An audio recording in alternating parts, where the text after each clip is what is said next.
There was a time when royal weddings were a private affair only, a polite ritual to which television cameras and journalists had no access. But the history books tell many interesting anecdotes about these ceremonies, which in most cases had nothing to do with love. Most royal couples met only at the wedding ceremony. Then they would leave for their wedding night. But as we can imagine, some nuptials ended in the worst way. With that in mind, we have listed some of the worst royal wedding nights in history.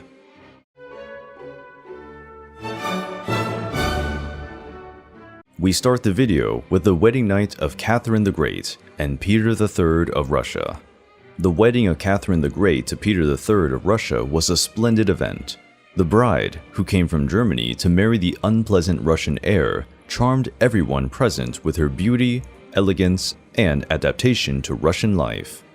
Empress Elizabeth of Russia had hopes for her, for she did not trust her nephew, whom she considered lazy, a drunkard, a womanizer, and brainless. Catherine's disillusionment emerged on her wedding night when she waited hours for her new husband. Peter finally appeared drunk, lay down beside her, and fell asleep. The following nights were terrifying. At 18, Peter was insensitive to his wife's beauty and preferred to amuse himself with little wooden soldiers, miniature cannons, and models of fortresses. During the day, these toys were hidden under the bed. But after the dinner, when the couple went to bed, the bedroom door was closed and the fun began. Lying next to Catherine, Peter's eyes would sparkle when it was time to play, and sometimes this would last until 2 in the morning.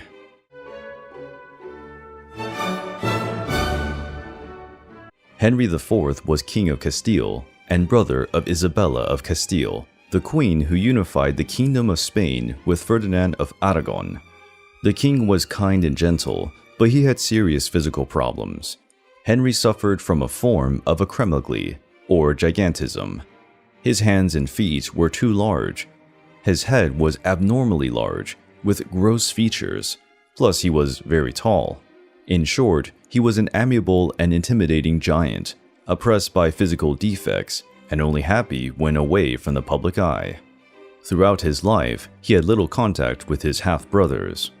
Henry was first married at the age of 15 to Blanche of Navarre. They stayed together for 13 years, but without producing an heir. The marriage was annulled. Without the consummation of the first marriage, a second marriage was arranged for Henry. His new wife was another Iberian princess, JOAN of Portugal. JOAN was 16 years old and remarkably beautiful. Like other European princesses, she was only a bargaining chip to seal the alliance with her brother King Alfonso V. Interestingly, before she was married, the king abolished the law that made the wedding night a public spectacle, perhaps foreseeing what would happen. According to reports, the couple's first night was not a good one. The king's sperm was corroded. The doctors had to masturbate Henry IV with their bare hands. The result was considered watery and sterile, despite the attempt at artificial insemination. A thin gold tube was inserted into JOAN with the sperm her husband had produced. The goal was for JOAN to receive her husband's sperm, but JOAN failed to, said the German doctor who traveled to Castile to do the procedure. Despite the failure, this was the first recorded attempt at human artificial insemination in history. Henry's problems were enough to give rise to a cruel nickname, which also became a metaphor for his kingdom. Henry became known as the Impotent, and his wedding night with JOAN was a horror.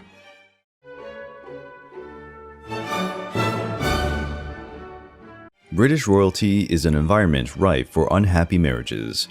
Charles II is associated with 56 bastards.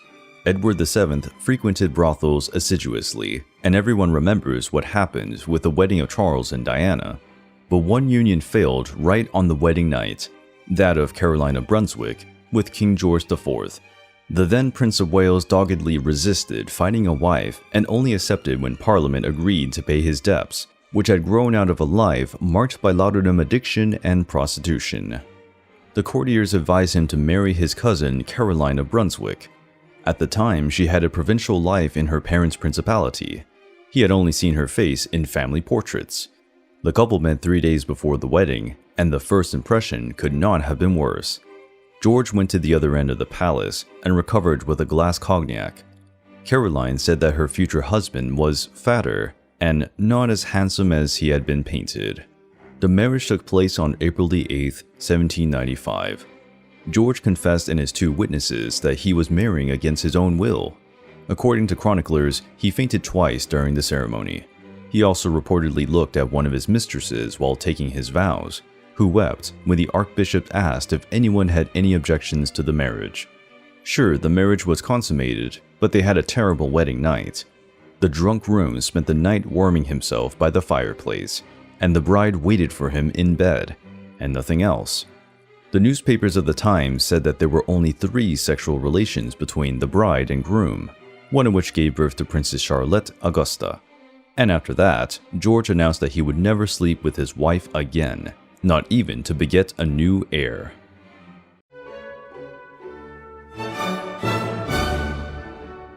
For many years, sex was one of the biggest taboos in Western society.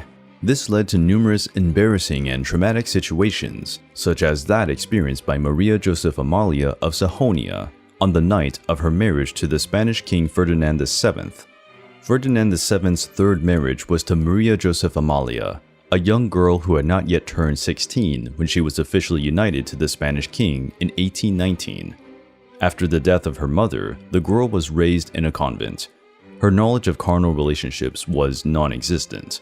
On the other hand, the monarch was known for his sexual outbursts, in addition to his obsession with begetting a male child that would ensure the continuity of the monarchy. At that time, before the wedding night began, the blood princess, already married and familiarly closer to the king, used to spend 15 minutes with the bride, explaining what would happen next. But when the time came, the king's sister-in-law Maria Teresa de Braganza refused to perform that role because she was the sister of Isabel de Braganza, Ferdinand's former wife. In the absence of the princess, the function was to be performed by the eldest maid of honor, but she also refused, claiming that she had never noticed the things her husband did with her in bed. It was the king who explained what would happen that night in that room. The king entered the chambers of a frightened 16-year-old girl.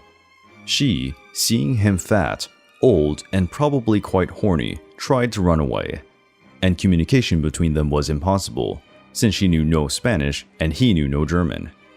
Ferdinand VII was furious, and called his sister-in-law and the oldest bridesmaid to instruct the bride immediately. After the two women's brief conversation with the young woman, the king returned to his room and prepared to consummate the marriage without encountering any resistance.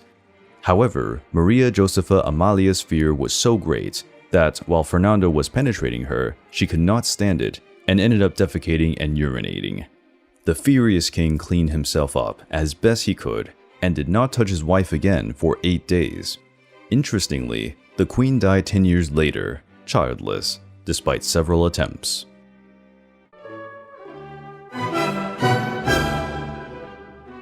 The first wedding night on this list is that of King Henry VIII, always him, with his fourth wife, Anne of Cleves. Henry VIII was single for over 2 years after the death of his third consort, Jane Seymour, in 1537. The search for a new queen began in 1538. With the new marriage, Henry intended to find a source of distraction and excitement. His wife would be responsible for entertaining him to the point that he would feel like behaving like a gentleman. The king ordered his ambassadors to find the ideal wife. At the time, the King of England did not have a very good reputation as a husband. As a result of alliances, the chosen one was Anne of Cleves, sister of the Duke of Cleves, Elector of the Holy Roman Empire. On December the 11th, 1539, the young woman arrived at the port of Calais. She was about to be married without ever having seen her fiancé. The first meeting was not pleasant for both, and Henry VIII made it clear that he had not liked the suitor, that she was very different from the painting that had been sent to him. The marriage took place on January the 6th, 1540. She was only 23 years old, the king being 25 years older than her. Before the ceremony, the king tried every way to get rid of his bride, but he couldn't. Not surprisingly, the wedding night was unpleasant. The meeting of the two was a huge failure from the king's point of view as he went limp. They kept trying night after night, but the king's instrument wouldn't work, and Anne remained as much of a maiden as she was born, for the king would not insert anything into her. Henry blamed the sagging breasts as the cause of his lack of pleasure. We must remember that the problem was not Anne of Cleves, much less her breasts, but Henry's need to get rid of her without taking any blame, and of course, without revealing his impotence. In the end, Henry made a deal with Anne, and the marriage was annulled. Anne lived very well after the annulment, outliving Henry VIII.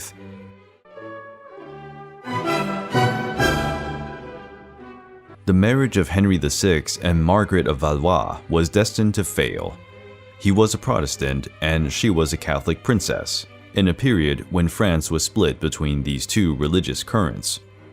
Margaret of Valois was Princess of France, the daughter of Catherine de Medici and Henry II. She married King Henry of Navarre on August 18, 1572. This happened during the foggiest days of the Reformation, when there were religious wars.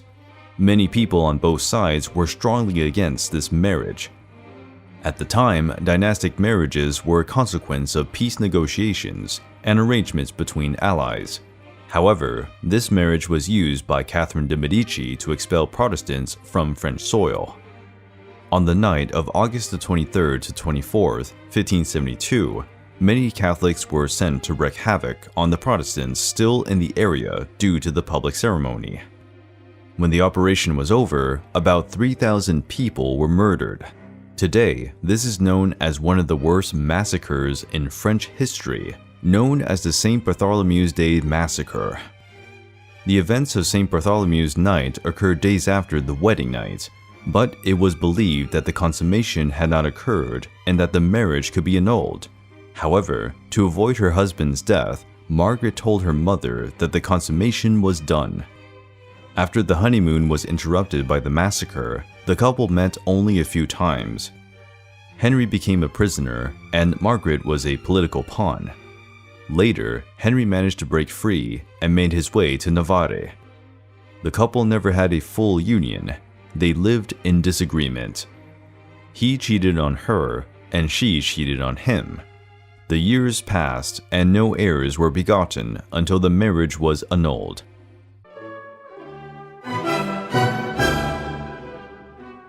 Isabella II of Spain, she ascended the Spanish throne in 1833, when she was still a child. Her reign was controversial, full of coups and extramarital affairs. From early on, the court was concerned with finding her a suitor, but the queen always put up some obstacle. In the end, the chosen one was Duke of Cadiz, Francisco de Assis of Bourbon, cousin of the queen. He was a man who avoided meddling in politics. Moreover, this union satisfied all the Spanish political parties. But, still, this made the queen insecure. When she learned that Francis could not be her future husband, she began to cry and plead with her mother. She even said, "No, not with Paquita." Francisco de Assis was a very effeminate man. He was suspected of being homosexual. For this reason, he was known at the Spanish court as Paquita. The marriage between the two was celebrated on October 10th, 1846. She was 16 years old at the time of the wedding and Francis was 24. It is said that the day before the wedding celebration, Isabella II said to her mother Maria Cristina, "It's something asked from me as a queen, but not as a woman. I did not want this man to be my husband. They imposed him on me, and I do not want him." As we can imagine, the wedding night was an absolute disaster. She even told her closest friends, "What could I expect from a man who wore more lace on his wedding night than I did?" At first, the couple hated each other, but gradually they managed to establish a friendly relationship. Over the years, the husband became an advisor and friend to Isabella II of Spain.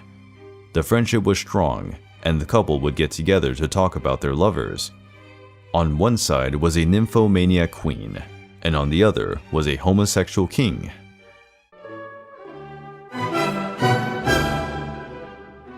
Louis XIII of France and the Spanish Infanta Anne of Austria had an unhappy marriage, full of accusations and distrust. The marriage took place on November the 21st, 1615. Both were only 15 years old. The marriage was arranged by Maria de Medici, Queen Mother of France and regent of Louis XIII. Maria de Medici's regency was disastrous for France. Her relationship with her son was horrible, always putting her son aside and seeking to take all the power that was due to him. To attempt a rapprochement with Spain, she arranged for her children to marry those of the Spanish king. Anne of Austria was destined for Louis XIII. The Spanish princess, daughter of King Philip III of Spain, was another humiliation for Louis XIII, for he saw in Anne a simple Spaniard, and consequently an enemy. But, at that time, Louis was not in charge and the marriage took place. Louis, at 15, did not seem ready to take on that responsibility. The sovereign was frail, immature, very shy, and still in puberty. The wedding night only took place because his mother forced him to. He was taken by Maria de Medici and pushed into the marriage bed. 2 hours later, Louis returned to his room and showed his reddened glands to his personal physician, saying that he had performed the act twice. It is hard to say whether he lied or failed, but nothing happened that night, and they did not sleep together again until 4 years later.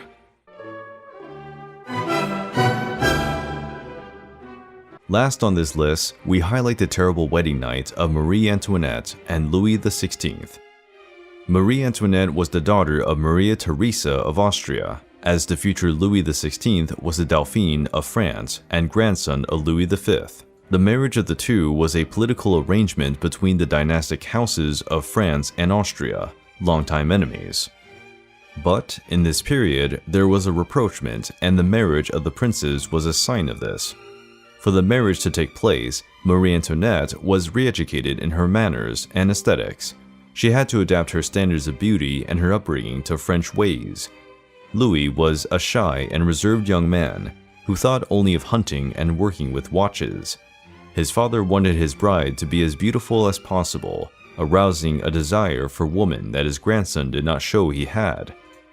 The wedding took place in April 1770 in a Viennese church, and it clearly looked like a political arrangement, as it was done by proxy.